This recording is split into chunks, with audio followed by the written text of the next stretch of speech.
Actually, I had two separate experiences, 4 years apart. I have two daughters. My first daughter, who's 9, was a complete surprise. There was no high risk pregnancy of any kind. She was born at 24 weeks. So she was a micro preemie and she was under 2 pounds. She had brain bleeds, bilateral grade 3, grade 4 brain bleeds, and she had to have a PDA ligation. But after that, she was really able to kind of grow and get stronger and rely less and less on any interventions. And she came home on her due date. 4 years later, her little sister joined us, and she was also a preemie, but a little bit bigger. She was a 30-weeker, a little bit older. But unfortunately, her journey was filled with many more complications. She was in the hospital for less time, but did encounter that PDA as well. So the girls have twin scars on their back. At about a year and a half old, she was diagnosed with cerebral palsy.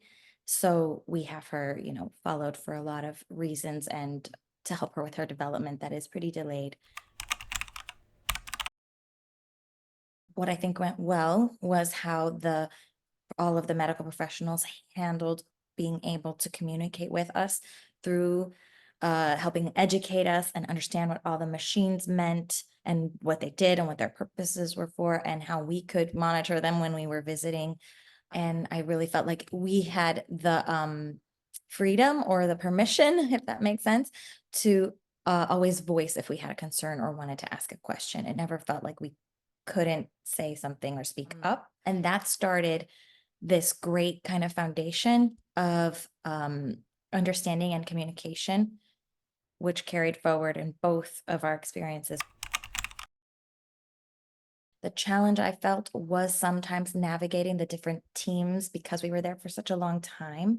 When there would be a switch from somebody that had become familiar with not only the parent and their demeanor, but also the baby who really is just going to communicate through how they're behaving. That time of that switch would always feel uncertain on top of all of the other things. I mean, there's so much that's not in your control. I'm not really talking about, that daily nurse shifts change that happens every 12 hours.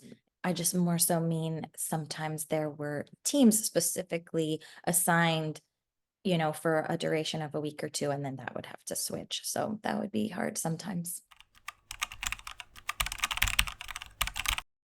Being part of your child's care team while they are in the hospital then equips you for when it's going to be all on you when you're home. Once we understood when rounds were and when we might be able to see the medical team, we would make it a priority to be there as many times as we could. If they knew we weren't going to be around in the morning when rounds typically were, they were like, okay, we'll wait until you're going to be here. We have a second round that we're going to do in the afternoon. If they were right outside the door, they'd invite us to come be a part of that huddle, listen to everybody's updates. They'd ask us what we thought if it was time to maybe consider weaning off of a certain medication. It really did equip me to know what it meant to be an advocate for my daughters and to show them how they can eventually be advocates for themselves.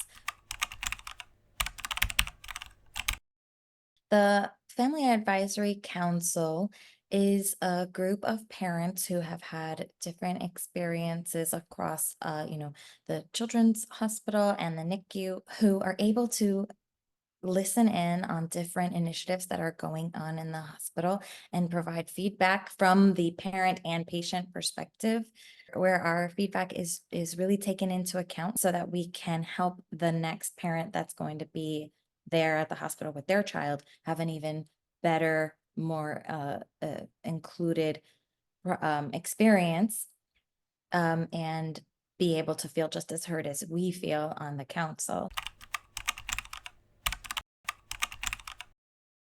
I mean, for my older daughter who's really starting to understand that now, she's 9, her birthday is in December, but her coming home day is April.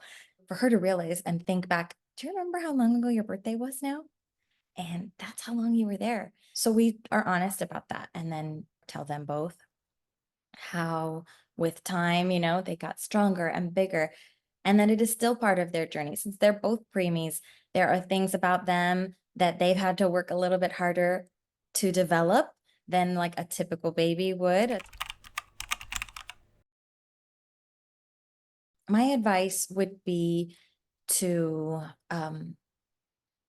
not expect to remember it all, a notebook, a journal, uh, find something that helps you to keep track of all the moving parts. And that way, if you think of something when there aren't any doctors around to ask, you can write that question down. You might think in the moment that you will remember that question, but then when you're given the opportunity, it's your mind's a blank. You might see patterns, you might see things that you want to call out and share with the team. But also, it could just help refresh your memory if you don't remember something. And so, I think having a notebook helps to give your mind the freedom to not worry about forgetting all those things.